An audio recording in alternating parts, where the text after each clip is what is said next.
Hey, everybody, and welcome to the South Kitsap Chamber of Commerce candidate interviews for the 2022 general election. What I've done is I've taken 6 races between the 26th Legislative District and the 35th Legislative District. I'm taking the 12 candidates, 12 interviews, spliced them together to come up with 6 videos for those 6 races. I've asked all the candidates the same questions. We were fortunate enough this year to get all the candidates to participate.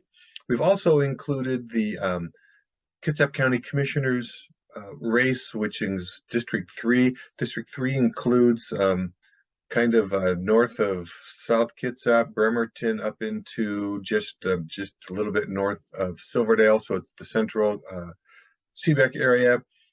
Even though you don't live in that area, if you live in Kitsap County, you do get to vote in that race. So I would encourage you to check out that video also. And then lastly, a word on the video production itself. I am not a professional videographer, never claimed to be. So what I've done is I've taken the 14 videos, spliced them together. There may occasionally be an awkward silence. There may be some abrupt boom, next question, things like that.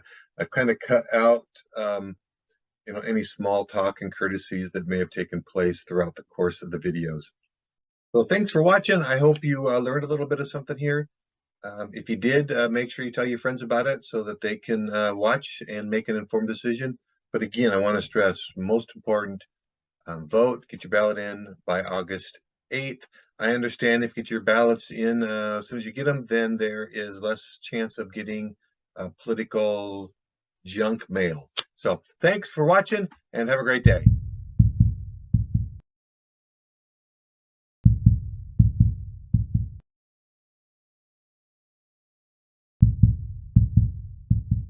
Hey, everybody. Thank you for joining me today. I am joined by Michelle Caldier, who is rerunning. She is the incumbent for the 26th Legislative District, position number 2. The 26th Legislative District encompasses everything on the the Key Peninsula, from the Narrows Bridge up to a portion of West Bremerton, out to South Kitsap to about Sydney. The 26th lost some property, some territory to the 35th District this year, but she does represent a majority of South Kitsap and then all of Geek Harbor down to the bridge, including the Key Peninsula. So, Michelle, thank you for joining us today. Thank you for having me. It's all right. So,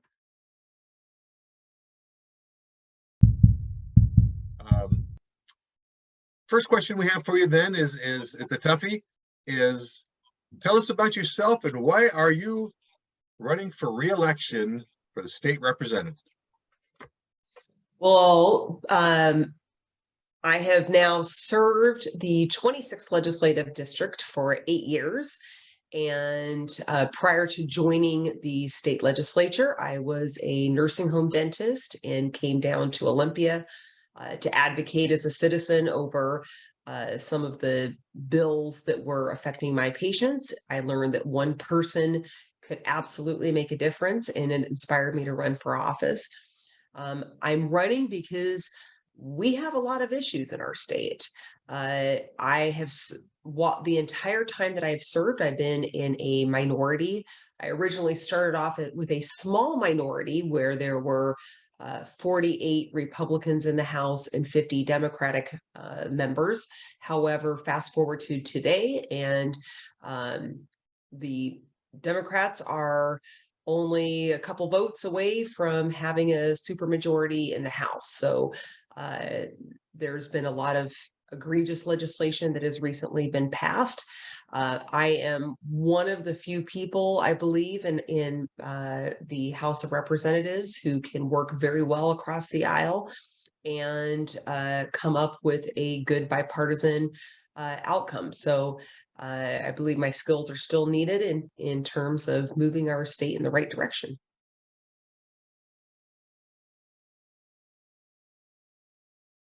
Hey, everybody, it's Chamber Matt, and I am sitting down, at least virtually sitting down, with Matt Macklin, who is running for position number 2 of the 26th Legislative District. 26th Legislative District makes up most of South Kitsap. everything in Pierce County north of the Narrows Bridge. Welcome, Matt. Thanks for joining me today. Hey, Matt, it's a pleasure to be here. I appreciate you having me, and I am looking forward to discussing some of the topics that matter to our businesses around. All right. Well, thank you. So I'm going to hit you right off the bat with a tough one here, then, since Okay. you're so eager to do this. So tell us a little bit about yourself, and why are you running for the state representative of the 26th legislative district?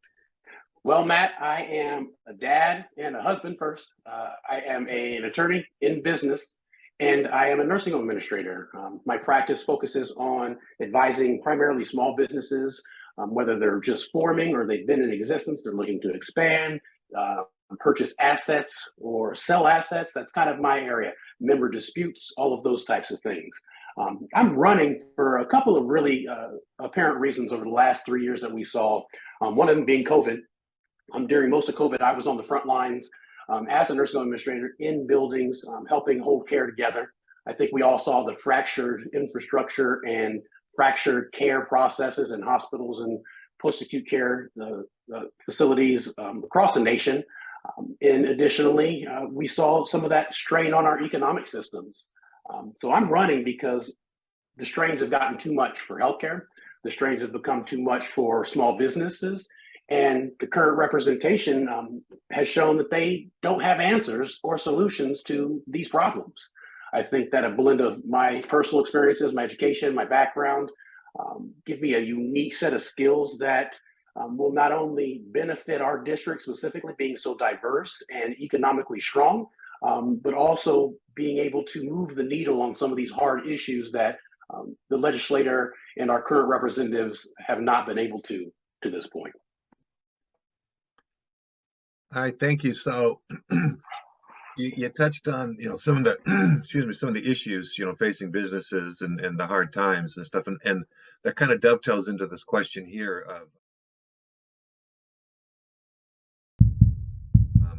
one of the biggest challenges facing business, and even especially in your industry, you've seen it, is the rising costs of doing business. Fuel prices are up, that affects business. Inflation is up, that affects the business cost of doing business. Rising labor costs, supply chain backlogs, regulations, taxes, whether it's payroll, B&O taxes, other kinds of employment taxes, things like that. So the first part of that question, or this question, is, what role does government play in helping small businesses keep their costs down? I really appreciate that question, actually, Matt. You mentioned kind of the ball of frustrations in business terms when you listed off some of those things. And many of those issues are addressed at various levels of government, and some of them can't be addressed directly by government.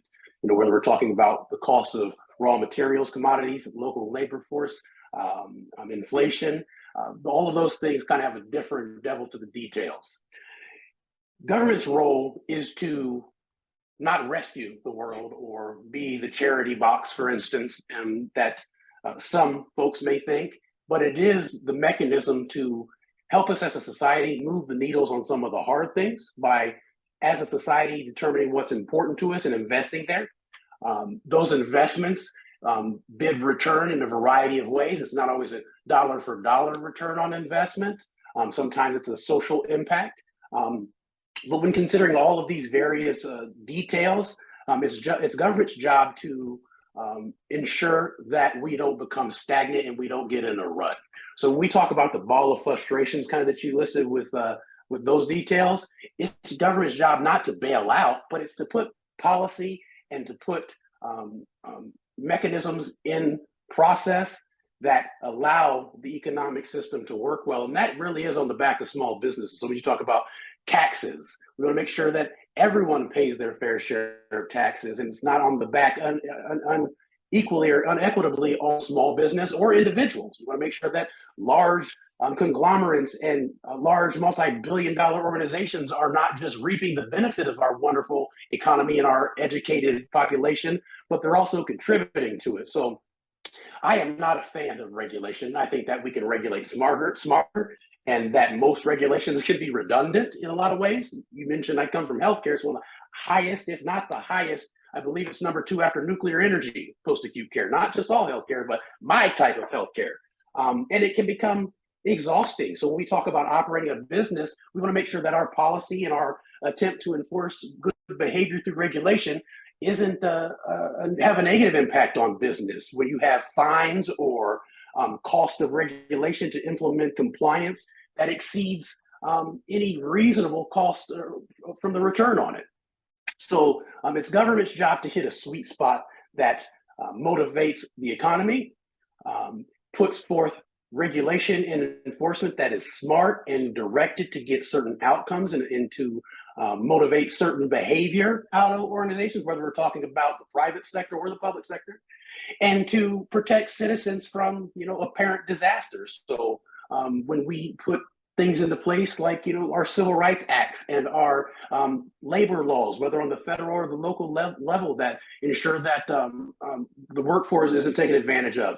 We're going to make sure that we're also not then burdening the middle business class that has to be the band between two horses, and they don't have the resources to necessarily behave like that large organization. So the short answer to your question is government's role is a lot, but it's not to have their hand in all the pots. It's simply to lay the playing field to make sure that the grass is green and mowed and that we're ready to tee off at 7 a.m. All right, super. So you may repeat an answer here a little bit, but specifically, what would you support in keeping those costs down? And I want to bring, I guess I want to bring up the enormous budget surplus that Washington State has experienced in the past. And, is there anything that could be done that you would support as far as tax relief in an effort to support the businesses? Yeah, so when we talk about the surplus and tax relief in my particular supports, I need to support and put forth legislation that's going to move the needle and get passed. So in an ideal world, there's lots of things I'd like to be seen, whether we talk about infrastructure investment, education, and technical trade investment, tax relief for small businesses. It again depends on who's around the table and who I can negotiate a standard for.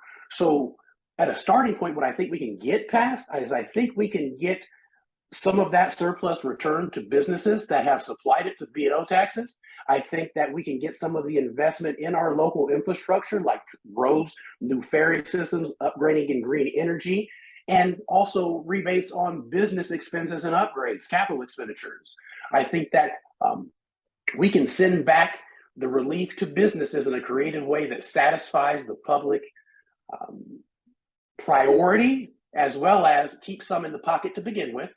And I also think that it would be irresponsible for us to forgo an entire opportunity to take some of that surplus and reinvest in the community through job producing and job training that are going to sustain us long term for a short term gain. So the answer to your question is I favor a blend of legislation that keeps money in the pockets of small businesses, underlying small business, that incentivizes small and mid-sized business to invest in public priorities like transportation and capital expenditures.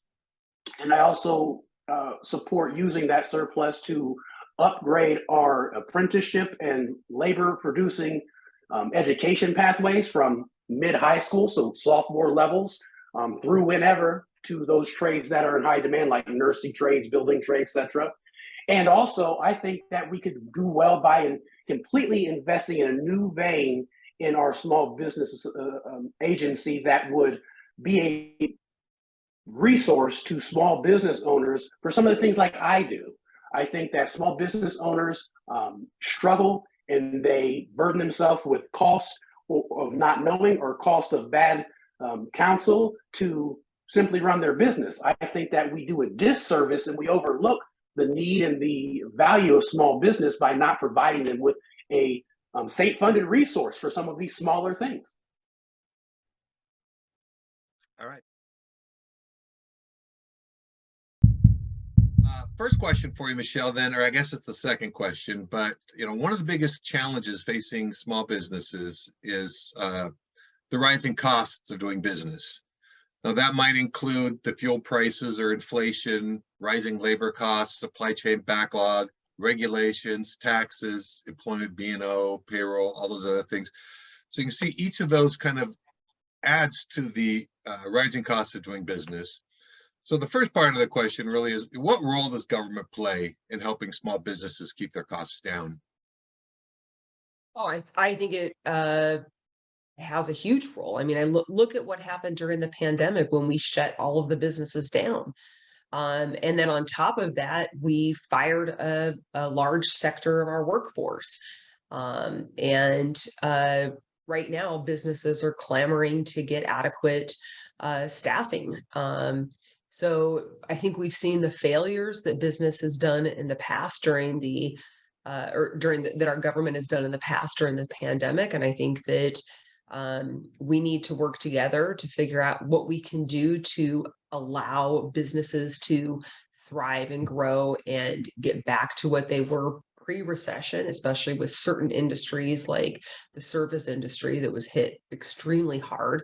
Also making sure that they have an adequate workforce.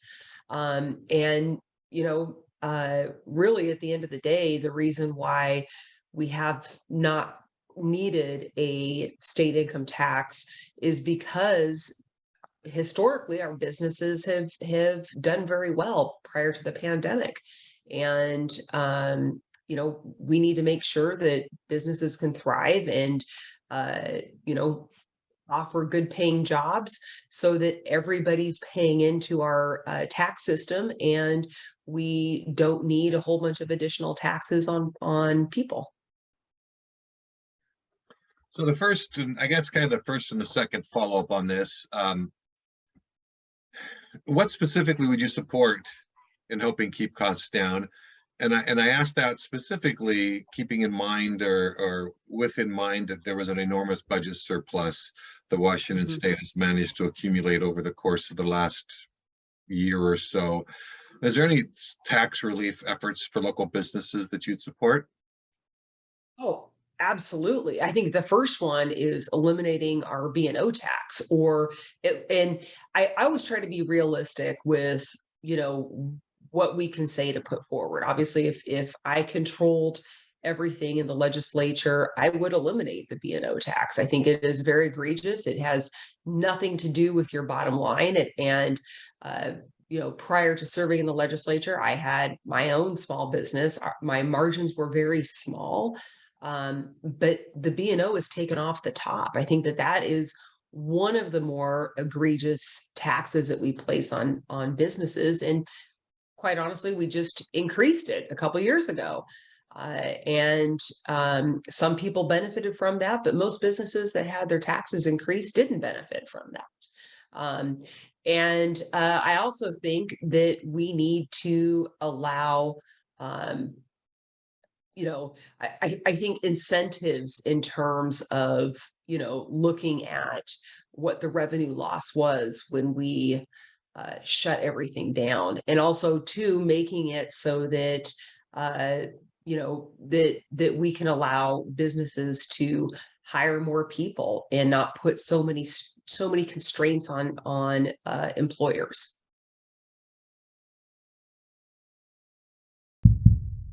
So the next question, we'll shift gears a little bit. What are the major issues you see facing Washington State in the next couple of years?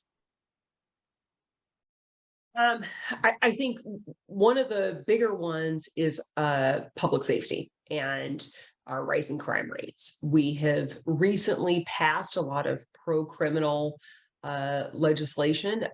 We also need to look at the Blake decision, which was a Supreme Court decision, which allowed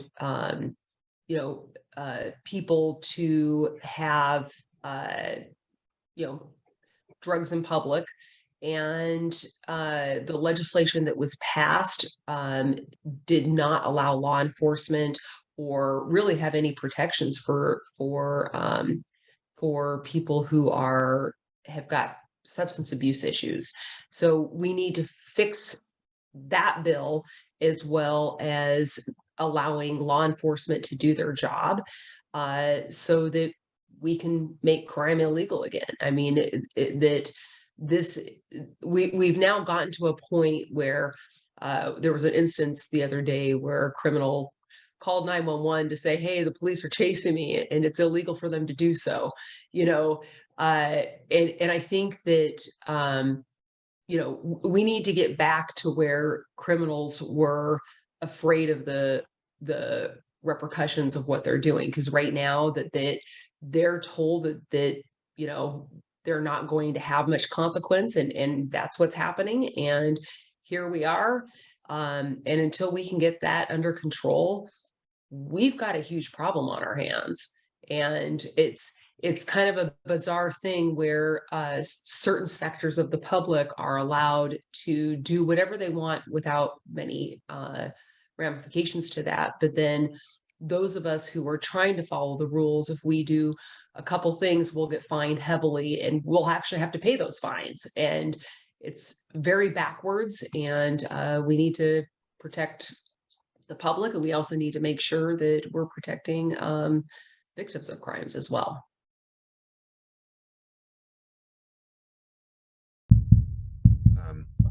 So this next question, I kind of like to get your thoughts and your inputs on, what do you believe are the major issues facing Washington State are in the next couple of years? Well, I think that we have to invest and figure out our healthcare delivery system, from hospital through home care, in a way that's going to be staffed and provide the quality outcomes that people deserve. People deserve dignity. We're not talking about vacuum cleaner quality here. We're talking about lives. Secondly, education and trades in our economy. The infrastructure in the 26 and on the peninsula is invaluable, not just to us because we live here, but to the state. We disproportionately contribute as the peninsula to our state economy because we are such a unique place. Whether we're talking about our agriculture, our military bases, and everything in between. And then thirdly, crime and safety is a huge issue. I think that these solutions are interrelated. So a lot of the solutions to one particular issue certainly will cross over into others. For instance, with homelessness and the housing crisis, those are clearly two very closely related things, but they're also very much related to our healthcare system or the lack thereof. We're kind of a healthcare desert out here, whether we're talking about just physiological healthcare, or we're talking about mental health care especially. And sometimes that physiological leads into mental health care. Remember, I've worked in post-acute care for over 15 years. I see the connection. So by providing some of these services that are just the right thing to do for our community, we'll also solve a lot of our big problems. And that's before we even get to education and jobs pipeline and apprenticeship for building houses. We have a housing crisis because of an inventory crisis. We have an inventory crisis because we have a zoning crisis and a people who know how to build a housing crisis.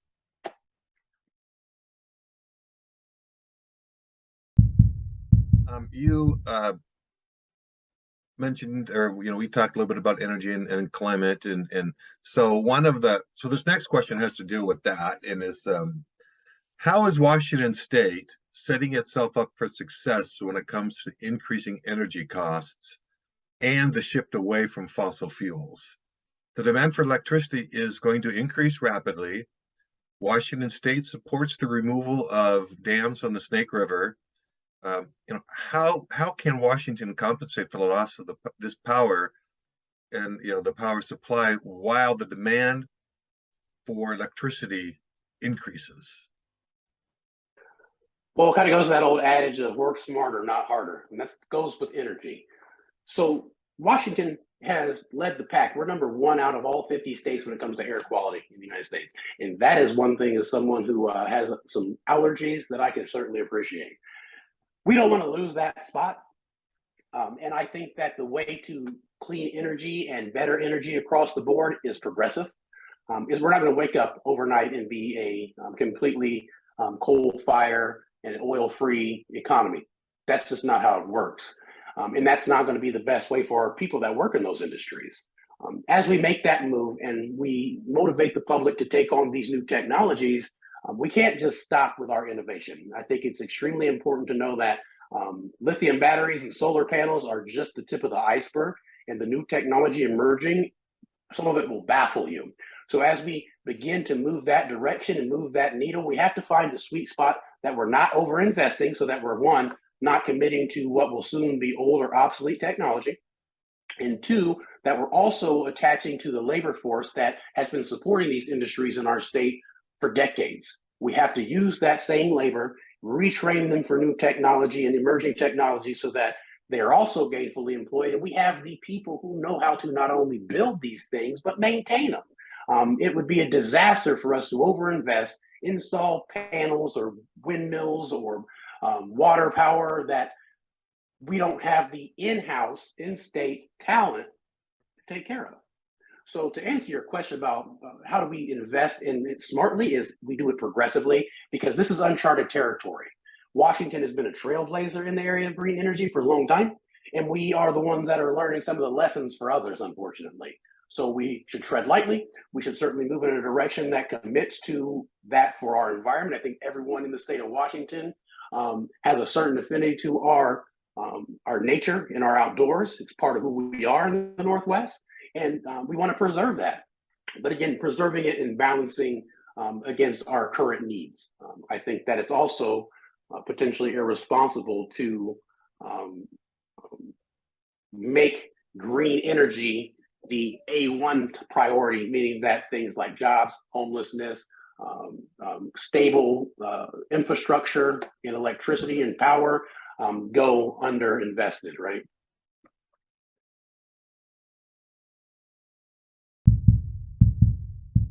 How do you feel Washington State is setting itself up for success when it comes to increasing energy costs and the shift away from fossil fuels?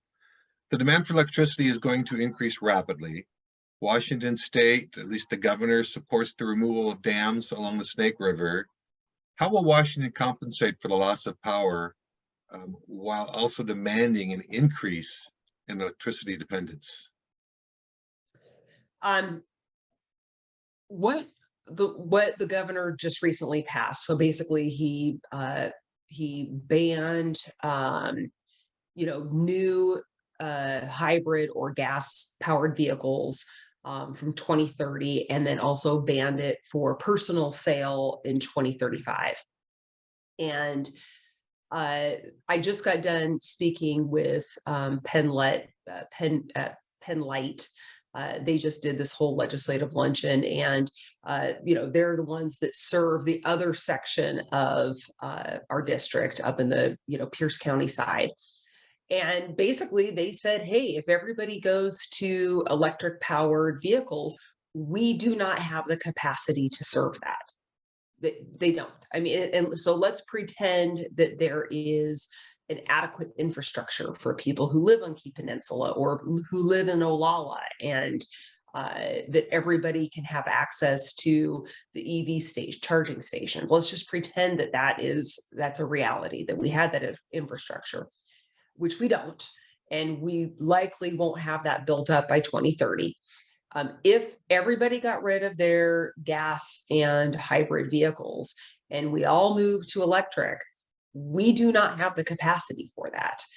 Now, if we get rid of the hydro that we're getting from the dams, they played out different scenarios, but one of them was, and if we got rid of the dams, and essentially if we got rid of all of, we adopted the policies that are currently being proposed, all of our energy prices would go up 65%. And that is something that is not okay, because what a lot of people don't realize is, even if it's your own personal bill and you're like, oh my gosh, I can handle a 65% increase. Maybe you can, but a lot of the seniors who are living on Social Security, their Social Security isn't going up an extra, that extra amount. But then you also have to look and say, okay, well, if that goes up, what else goes up? Well, that's all your food costs. I mean, it costs money to refrigerate all the food. So like all of these things, are all intertwined. Your healthcare costs go up because they use energy, so everything else goes up on top of that. It's not just your own personal bill. So I do believe that we are naturally going towards that way. However, I think that the private market will determine that. I think that they're coming out with cooler electric vehicles that people are going to be buying them, and it will naturally happen. But to do a blanket, we need to get this done by 2030. I don't think it's realistic, and I think it's setting us up for failure.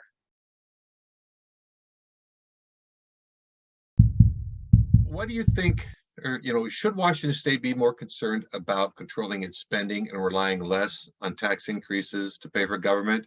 And kind of along those same lines, what can state government do better to control its spending? Oh, absolutely. And I think that a perfect example of this is, you know, 2 years ago when we passed the budget. I want to say it was about a little over $1 billion that we put in for transitional housing for the homeless. And basically, we give the funds to the Department of Commerce. They have a bidding process, and then they gave a presentation last year as to what they spent the money on, because we put all these parameters around, where we want the homeless. First of all, nothing happened in Eastern Washington. Not a single project was funded in Eastern Washington, which they also have a homeless issue, but somehow nobody won the grant for that. Instead, what they did was they bought not one, not two, not three, but 4 buildings in Capitol Hill, with each studio apartment costing around $300,000. So, and it just baffled my mind that basically we would be sticking people who are homeless in one of our most expensive zip codes, knowing that even if they were able to, get clean and get their stuff together, even if they were able to get a job, the reality of them being able to live in that community is slim to none. And it is setting them up for failure. I think that we need to look at where our dollars are being spent and making sure that that the programs that we have available to help people actually does that, and that we're getting the best bang out of our dollar, because right now we're not. And I think another perfect example is education. You look at how much money that we're spending per child per year, and the outcomes are just not there. So I think before we start asking people to spend more money, that we need to be as efficient with our dollars as possible. And I look at it a lot like when my daughter was in college, right? And she kept asking mom for money. And, I'd say, okay, well, where are you spending it? And she'd say, well, I don't really want to tell you how many times I went out to dinner with my friends, right? And so it's kind of one of those things where, unless you are efficient with your dollars, I don't think it's fair to go back to the public and ask them for more support until we can get our stuff taken care of.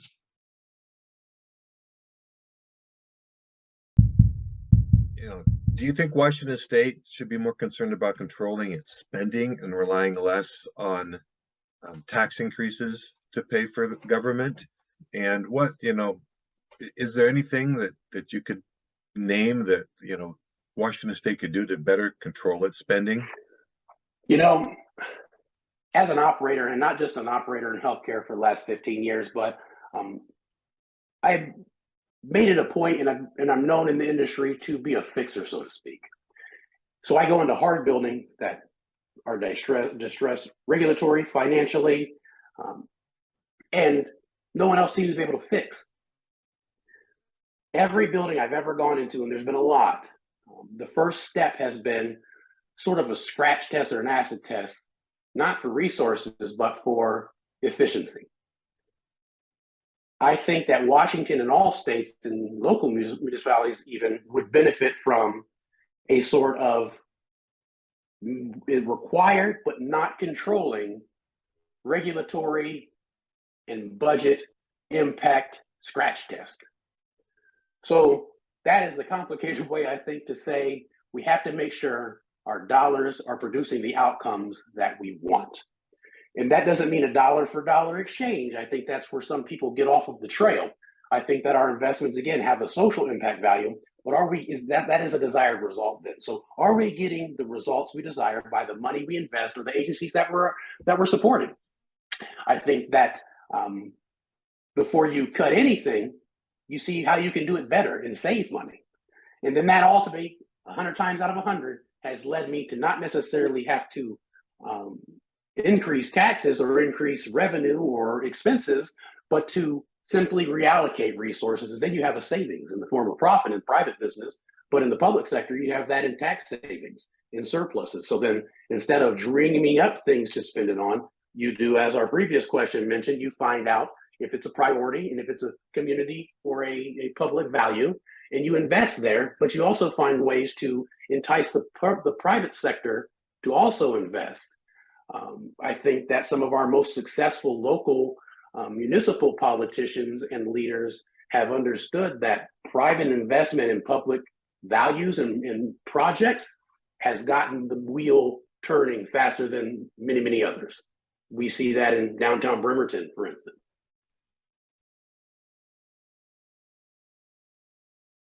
Question here deals with homelessness and affordable housing. So, I've tried to kind of couch some of these questions from a business standpoint and the business expense, the business costs. And, these questions, this topic doesn't necessarily relate directly to business, but it does play an important role in business and in the communities. And that's of homelessness and affordable housing. What role could the state play in addressing homelessness and affordable housing? That's a very pointed question, actually, Matt. And there's all kinds of ways you could go about how we address this problem. And it certainly has a local impact to business because, quite frankly, as a business owner myself, small business owner myself, I know that we can feel the squeeze, but it's our people and our employees that feel the squeeze worse than us. We have to have employees locally or accessible to our physical businesses to remain viable, right? But the state can play and has to play an important role. And I think back to your initial question of what role does government play? This is a very good example where they can't solve the problem, but they certainly can lay policies and groundwork that help alleviate, and then the private sector can take hold and organically solve the problem. It's back to a basic resource of supply and demand kind of theory. We don't have enough of it, so what we have is more expensive. We also have a phenomena of population growth from population centers like Tacoma, Seattle, that create urban sprawl or spread across their counties. And then you now are seeing the effects of that same kind of spread come across the bridge and across the sound. So our ferry system is very unique, but you also see the effects of our ferry system. If those ferries didn't exist, we would not be seeing the same type of development in some of our sound communities on the west side. But it is what it is. And again, I don't think that growth is bad. I think it just has to be managed and you have to own your destiny. The state can do its most or its best work in controlling and alleviating this problem by ensuring that local communities are bearing the burden of population growth equitably. And what I mean by that very loaded term equitably is that the responsibility fits the municipal. So Tacoma has a different responsibility than Port Orchard. Port Orchard has a different responsibility than Shelton, and then Shelton has a different responsibility than Seattle. I think that we can't control what municipal governments do in the course of their policy rendering and laws, but we can certainly mandate certain things or metrics are met across the spectrum. We've seen this with the Growth Management Act. It has its own issues and needs to be kind of updated in a lot of ways. And one of those updates, and we saw in this last session, is that zoning regulations and rules. We have some communities that vehemently fought against and did not want to see that pass. and understandably so. I think that local government matters. I think that local governments are the best source of information of how to zone their local communities. But I also understand the global problem of this housing and sprawl issue. I think that by updating the Growth Management Act to further and better identify community factor levels that set parameters to achieve zoning outcomes. So mixed housing, single family, all of those types of zoning maxims can certainly be allocated by the municipal districts as they see fit, but they have to meet the burden that has been identified by the state through raw research and data. We look at the total population, we look at sprawl areas, we look at investment in green space, and we weigh that against a total against population. We want to certainly preserve our green space, but we can't green space ourselves out of development either in areas that are developing. And just like some places can rise to a level of, oh, this would be nice to have a nice green belt here versus this is a historical rainforest, they certainly have different protection status, in my opinion. That should remain with this type of a revamp I'm talking. And what I'm talking about is not a small feat, small undertaking. It is a huge project that requires tons of input from experts that aren't Matt Macklin. And I say that specifically, and this is a little bit off topic, but we see, and again, one of my motivators for running is that we see that we don't have enough of the right people around the table, at least providing the input in a substantive way. That is a hallmark of good leadership. I practice it through my professional life, is that I get people that are smarter about the thing than me and let them talk about it. And I'm smarter about the thing of implementation. That is my expertise. So my job is to pull together that expertise, hear from it, ask the right questions, get the right proposal on the table, and then ask more questions, not to push things through as a mind child thinking I'm the smartest guy in the room. I think we see that too many times in the legislature, not just in Washington, but across the country. And I think that when we have more people like myself in place, the excitement, I'll call it, and it's well-placed intent, but the excitement of pushing things through and getting things done for what someone thinks is the best for their community is misplaced and unfortunate if they don't have the right type of leadership in me to propose the right ideas the first time around. So this question is not necessarily directly related to business, but it does play an important role in business and in the community, and that deals with homelessness and affordable housing. What role could the state play in addressing homelessness and affordable housing in our state? Oh, we play a huge role. First of all, we need to fix the Growth Management Act and allow our builders to build homes to keep up with the number of people who are entering our state. We have not kept up with that. That's number one. Number two is we also need to make sure that we have services available. We have permanent, stable, permanent housing for people who are chronically mentally ill. And we also have permanent, stable solutions for individuals who are struggling with substance abuse, and making sure that they have treatment facilities readily available for them. And that we're giving people options between, getting themselves, clean, and making sure that there's a pathway for success, rather than the current programs that we currently have, as I mentioned earlier, setting them up for failure by sticking them in one of our most expensive zip codes and expecting them to somehow becoming self-sufficient in that, when the average person in our state can't afford to live there. So why should the voters of Kitsap County support you in the position number 2 for the 26th legislative district? Very simple. I think that I have a good track record of responding to my constituents, as well as working across the aisle and listening to the people. I believe that I was there voted in to represent the people, not necessarily my own personal views. And every single vote that I take I, pay attention to the emails that come in. I pay attention to the phone calls that people make. And that's what I use to, to vote with. And I'm not afraid to, buck my own caucus and buck my own party to do the right thing. And I will continue doing that. So I would be honored to have their continued support.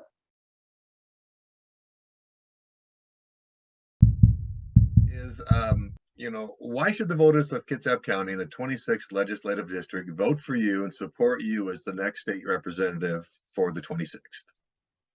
Well, the bottom line here, Matt, and I know I'm biased, but because I'm the best candidate. And quite frankly, it's because I am the guy here on the ground that sees and understands this community. I'm the guy that's accessible to you all the time. And I'm the guy that has the skills to get it done in Olympia, to move the needle, not just for these statewide issues that are affecting all of us, but in a way that impacts our community specifically. I am so disappointed as a constituent to see our representatives go to Olympia term over term and bring back nothing for our community. Signing on to a bill is not bringing back something for our community. We don't need a vote. We get that anyways. We need an advocate, Matt. And for the people of this district and all of the peninsula, regardless of your party, I'm 100% the advocate for our constituents, period. All right. Thank you, Matt. Thank you for joining us today. It was a pleasure. I'm looking forward to actually meeting you in person at some point here in the future. I want to remind everybody that the election is on November 8th. So I don't know. I'm hoping this comes out. These videos come out first part of October. So you're looking at about 7 weeks away from getting your ballots, or from the due date. I would encourage everybody to get your ballots in as soon as you get them. They should be coming out in the middle of October. And I've been told that if you get your ballots in right away, you don't get as much political mail. So there's always that side of things too. So Matt, thanks again for joining me. Look forward to working with you in the future. And thank you. Matt, everyone, thank you for your time. And I hope I can count on your vote in November.